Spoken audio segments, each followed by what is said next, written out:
Hello, and welcome to my channel. I'm Margaret, and here I share real-life stories from my friends at the nursing home. The day my sister-in-law told me that Ava was sleeping with my husband, I was hand-washing a wine glass we'd used to toast her birthday. I remember the water was still warm, bubbles foaming gently at the rim. It was a Riesling glass, tall, thin, the kind I only brought out for family occasions. I was holding it by the stem when Janice said it, and I remember thinking, don't squeeze. If it breaks, it'll be your blood and not his. I didn't say anything. I just rinsed the soap off and set the glass in the rack like it was any other day, because until that moment, it had been. I'm Judith. 64 years old, if it matters. I live in the same white-paneled farmhouse where I was born, in Pine Ridge, Georgia. The kind of place where folks still say, "Yes, ma'am," even when they're trying to swindle you. My parents left me this house after they passed. It was built by my great-grandfather after the war, stone by stone, and I've cared for it like one of my own children. That house has seen everything. My wedding to Randall in the lilac garden, our two sons' first steps across the pine floors, our dog Jasper's muddy paw prints on the porch. Even my mother's final breath happened in that front room, sunlight pooling on her blanket. It isn't just wood and nails to me, it's bone. And Randall knew that. That house wasn't just mine by deed, it was my heart. He always said he loved it too, said it was home. We'd been married 38 years. We raised two sons together. I wasn't perfect, and neither was he, but we made it work. Or at least I thought we had. Then came Ava. She married our oldest, Mitchell, straight out of nursing school. A slip of a girl with soft hands, polite manners, and eyes that never quite settled when you looked her in the face. I remember thinking she was fragile. She had a hard pregnancy, some baby blues after Leo was born. I helped her through it. Brought soup, bathed the baby when she couldn't stop crying, cleaned their apartment when she fell behind. She used to call me her second mother. I guess that's what made the betrayal so sickening. Janice, Randall's sister, called on a Tuesday. I'd just hosted a small lunch for her birthday. Peach cobbler, chicken salad, the usual. She'd stayed behind to help me tidy up and had gotten unusually quiet as I washed the last of the dishes. Then she said, "I can't keep quiet anymore, Jude." You deserve to know. I saw Randall, with Ava. I stopped moving, hand frozen in the soap suds. With Ava, I repeated. Janice nodded. At the lake house, 2 weeks ago, they weren't talking. I should have screamed, or cried, but all I did was breathe, carefully, controlled, as if my whole body had become glass. She put a hand on mine. "I'm sorry, honey." I rinsed the glass and said, "So am I." That night, I lay awake in bed, Randall snoring beside me, and realized the way he'd touched me lately, gentle, distant, wasn't love. It was guilt. I thought back to last Thanksgiving, when Ava had offered to help carve the turkey, her hands a little too familiar with Randall's elbow, or the way she laughed too hard at his stories, cheeks flushed like she'd been sipping more than wine. How had I missed it? Worse yet, what else was I missing? I began listening differently, watching.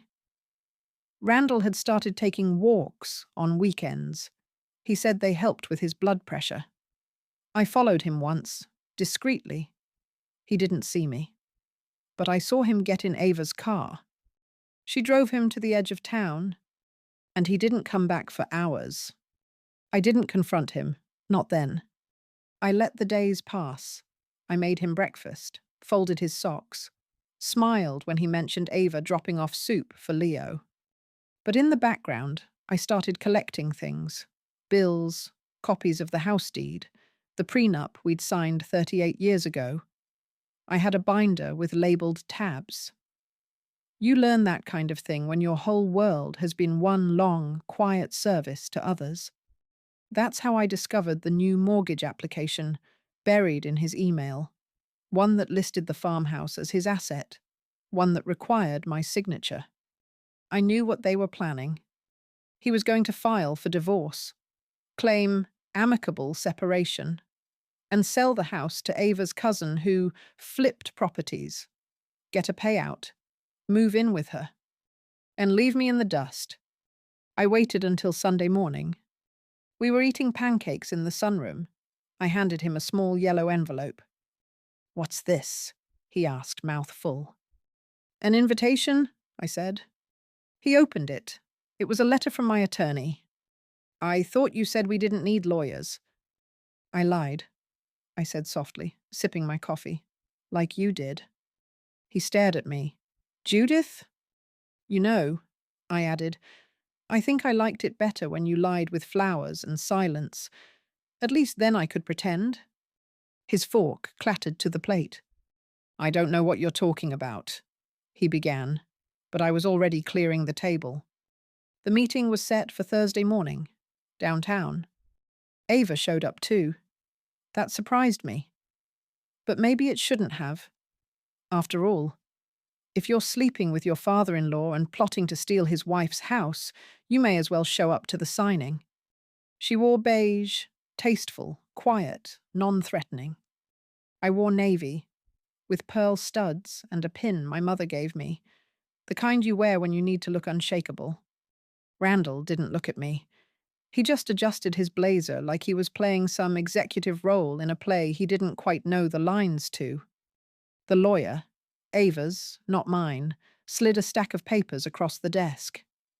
"This includes the mutual release of all property claims, Judith, as discussed.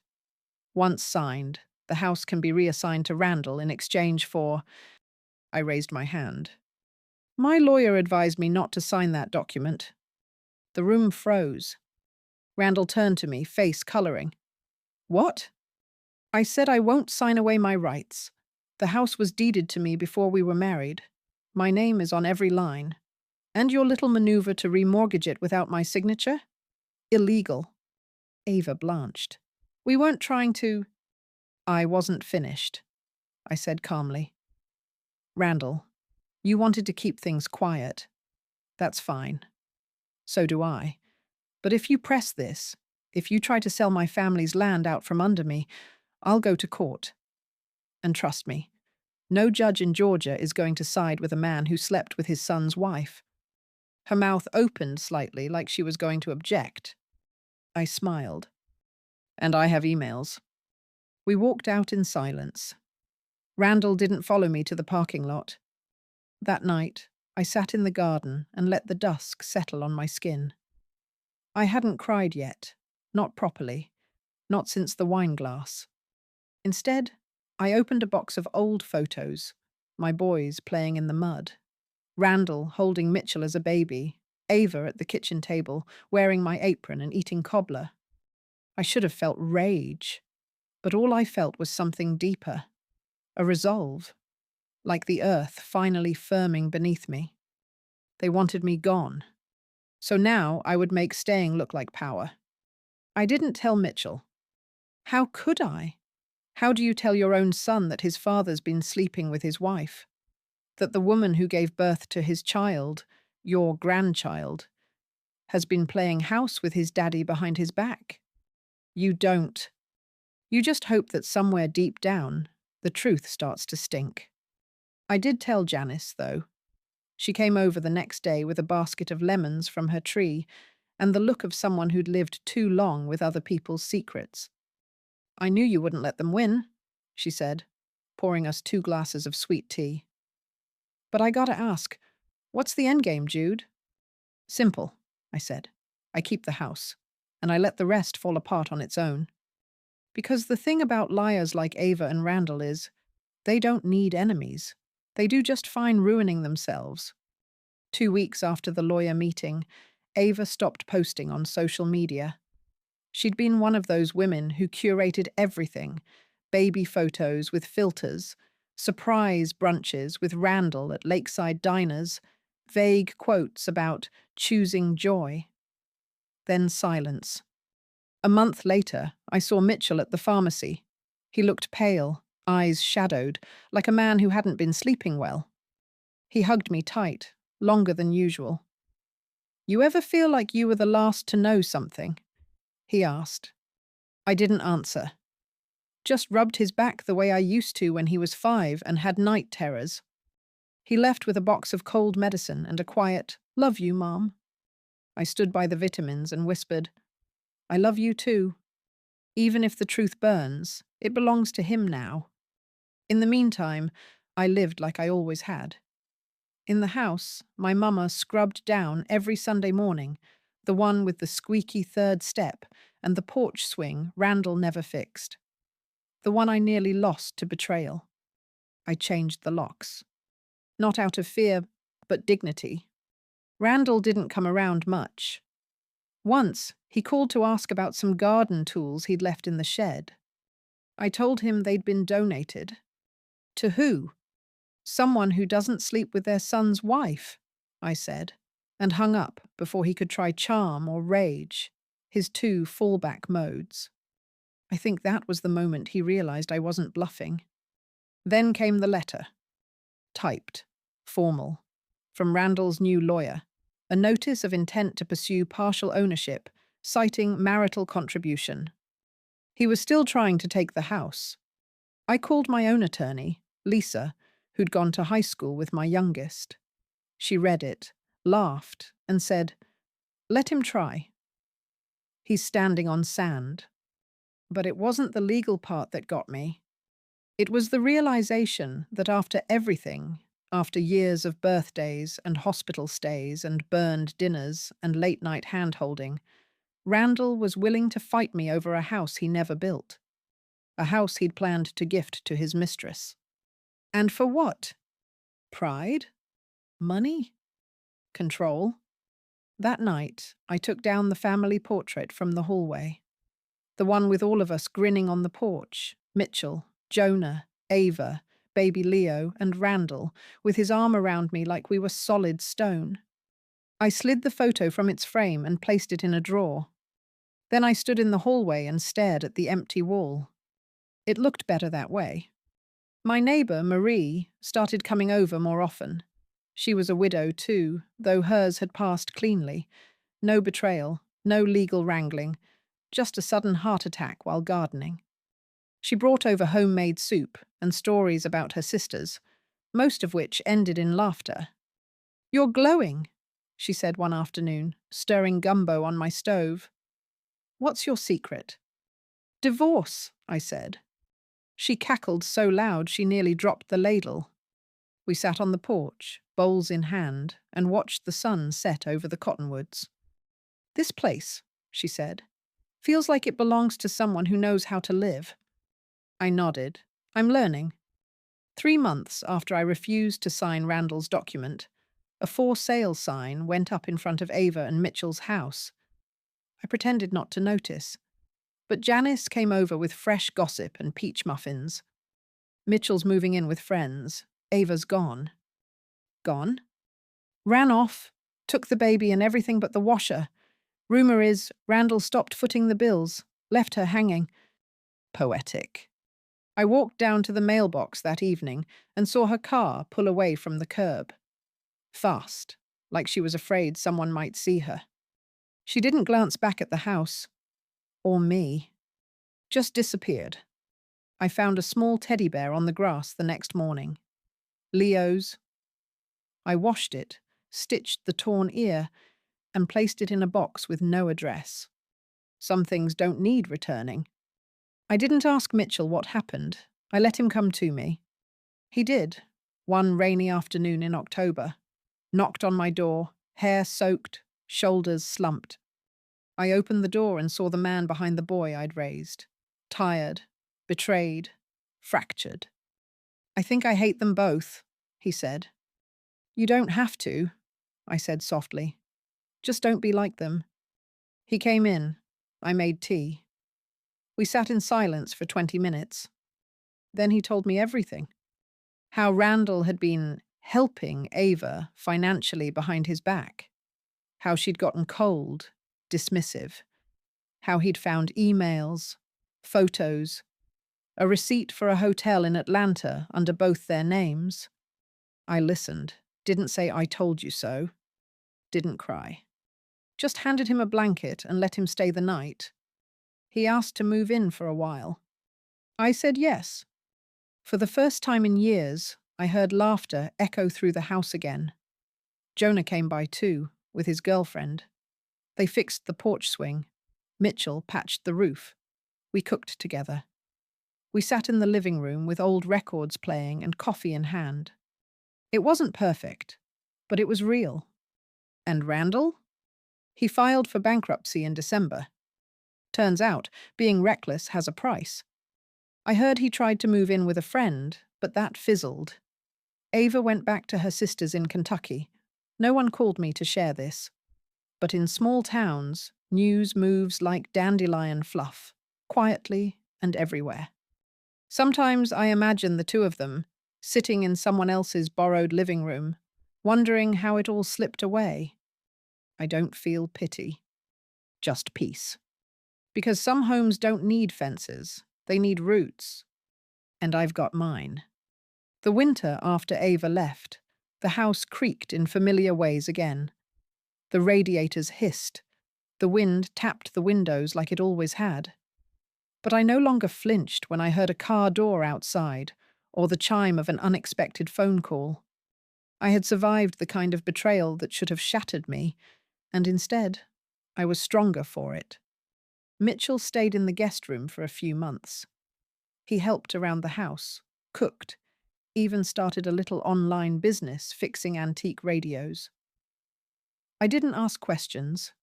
It was enough to see him laugh again, even if the laugh came out rough sometimes, like it was still clearing the dust of grief. One evening, I found him sitting on the porch with a box of old photographs, the kind I thought Ava had taken with her when she left. But apparently, Mitchell had rescued a few things. He handed me one. It was a photo of Randall, young, standing next to my father in front of the barn. They were smiling, before everything twisted. "Do you ever miss him?" Mitchell asked. I looked at the photo, at the man who'd once held my hand at midnight in the ER, waiting for news about our baby's fever. The same man who'd later betray everything we'd built for the attention of someone younger, someone who should have called me Mom. "No," I said honestly, "but I remember who he used to be." Mitchell nodded. I think I needed to hear that. He looked down at the picture again. He loved this house. Not like you did, but it mattered to him once. Once, I agreed. And then he sold the memory of it for a hotel room and a lie. There was no bitterness in my voice anymore, just a clean line in the sand. Mitchell blinked hard and smiled, though it didn't quite reach his eyes. "I'm going to rebuild, Mom. For me. For Leo." "I know you will," I said, placing a hand on his. "Do you think I'll ever trust again?"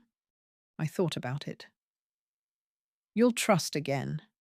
When you stop needing others to validate your worth. You're enough, Mitchell. Even if the world lied to you." That winter, I joined a quilting group at the community center. I hadn't sewn in years, not since the boys were in school, and I made Halloween costumes out of tablecloths and duct tape. But the motion was still there in my fingers. Stitch by stitch, like threading stories through time. One day, a woman in the group, Helen, looked up from her fabric and said, "You've got steady hands for someone who's been through hell." I laughed. That's what keeps them steady. Helen introduced me to a few other women, retired teachers, widows, one divorcee who used to be a dental hygienist. They welcomed me without questions, just warmth and sharp wit. We started meeting outside the quilting room, shared soup recipes, talked about grandkids, old lovers, money worries. One night, I told them my story. The short version. Helen said, "If I were you, I'd have torched his damn car." But another woman, Rose, just nodded slowly and said, "You did it better. You let the truth do the burning." That stuck with me. I didn't need vengeance in the way people usually imagined it. Fire and fury. What I had done was quieter, but more powerful. I had refused to let them steal what wasn't theirs. I had stayed rooted. I had turned betrayal into a boundary.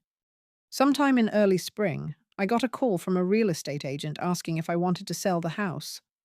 Said she'd heard it was up for grabs. I smiled. "Tell whoever told you that to try again, and bring a lawyer." She stammered something and hung up. I didn't get mad. I just baked a pecan pie, because that's what my mama used to do when people underestimated her. Jonah proposed to his girlfriend in the backyard under the dogwood tree. He asked if they could have the wedding there too. I cried and said yes before he finished asking. The wedding was simple. Just family and close friends. Mitchell was best man. Leo toddled around dropping petals after the bride passed, and I wore a lavender dress with the pin my mother gave me. Janice came. So did Marie and Helen and the quilting ladies. Randall did not. He wasn't invited. After the cake was cut and the music died down, Jonah pulled me aside. "You okay?" he asked. "I'm full," I said. "Not tired?" "Maybe a little," I smiled. "But I think it's the kind of tired that comes from joy, not survival." He kissed my forehead. "You deserve that." Mitchell gave a toast. He said, "This house is more than wooden walls. It's where we learned how to love, how to lose, and how to get back up. And that's all because of Mom." I felt my breath hitch. It was the first time since everything fell apart that I cried in front of everyone. And I didn't feel embarrassed. I felt proud. I had stayed. I had rebuilt. And now my home was filled again, not with ghosts, but with truth. After the wedding, I found a card slipped under my front door. It was from Ava. The handwriting was neat, too neat. "Judith, I know you'll never forgive me. I don't expect you to. But I wanted to say thank you for loving me once, even when I didn't deserve it. I hope Leo grows up to have your backbone. I'm sorry." I stared at it for a long time. Then I tore it in half and dropped it in the fireplace. Not out of anger, but because some apologies don't belong in frames. They belong to the ash. The summer I turned 65, I threw myself a birthday party. No one else planned to. Not that I expected it. Mitchell had Leo full-time by then. Jonah had just returned from his honeymoon in Asheville, and I hadn't spoken to Randall in almost 9 months. But I wasn't going to let the silence of others write the story of my life anymore. So I made the lemon cake myself, the way my mother used to, with zest in the frosting and a toothpick stuck in the top to test the center. I arranged wildflowers from the back garden into jars, set out folding chairs beneath the big tree where Randall had once promised we'd grow old together. Funny how the promises of men rot faster than the soil they're spoken on. Marie helped string up lights. Helen brought potato salad. Janice arrived with 2 bottles of wine and a giant paper crown she insisted I wear. Mitchell came late, holding Leo in one arm and a large manila envelope in the other. I knew that look. The look of a son who had found something in a drawer he wished he hadn't. "I found this in Dad's old office," he said quietly, handing me the envelope. "It's from last year." I opened it. Inside was a copy of a forged deed, one that transferred the farmhouse to Randall's name only, dated just 2 weeks before our divorce papers were finalized. He'd tried again, silently, illegally, and failed. Because it never went through. Because I had already locked it down with my lawyer, filed the necessary claims. But still, the paper felt cold in my hands.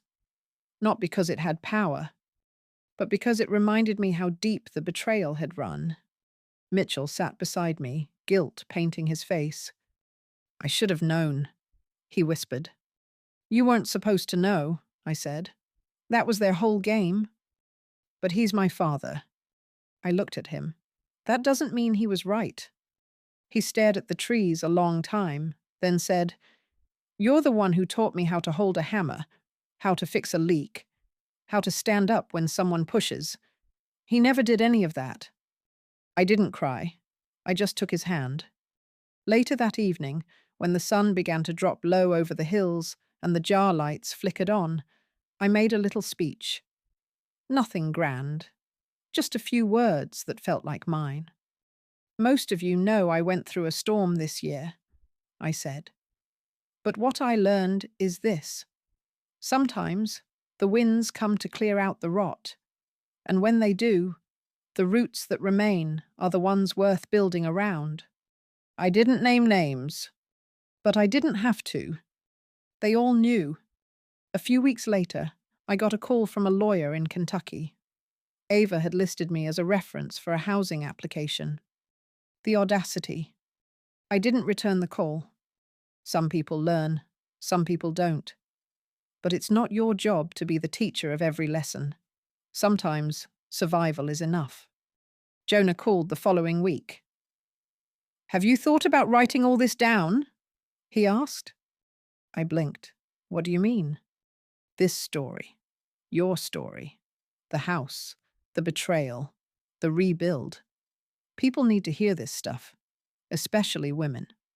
I laughed. You think anyone wants to read about an old woman standing her ground? I think they need to, he said. I thought about it. Maybe I would, maybe not. But I did start a journal, just for me.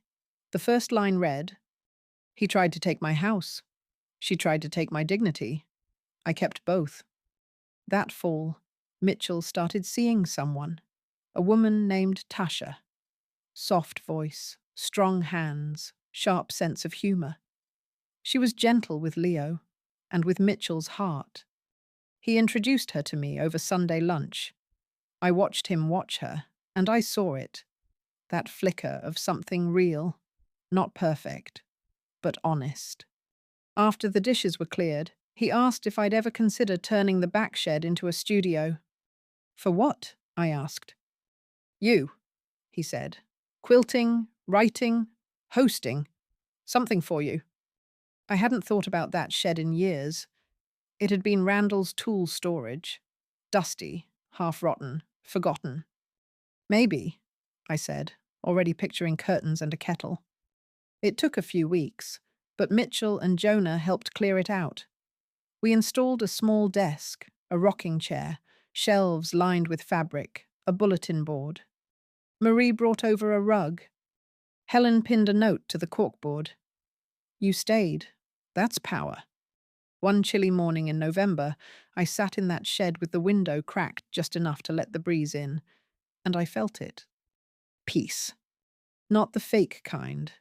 Not the polite kind women are taught to pretend at, but the kind that comes from surviving the worst and knowing that you came through with your name, your soul, and your damn house intact. Randall never showed his face again. Last I heard, he was living in a trailer near Macon, blaming everyone but himself. Ava moved back north, left Leo behind. Mitchell never said a bad word about her in front of their son. And that, I think, is its own kind of strength. Leo calls the farmhouse Nana's big house. He helps me feed the birds and collects acorns in little mason jars. One afternoon, he asked me why my porch swing squeaks. Because it's old, I said. Like you? He grinned. Exactly like me. He climbed into my lap, curled against my chest, and whispered, I like it. And that right there, was the revenge. Not the legal wins, not the fiery confrontations or the silences I let stretch in place of rage. But this, a small boy safe in my arms, a house that breathes, a life not just survived, but reclaimed. I didn't just keep my home, I made it a sanctuary again. And no matter how many storms come, it stands. Because I stand. Next part. The day my son forgot my birthday, I told no one.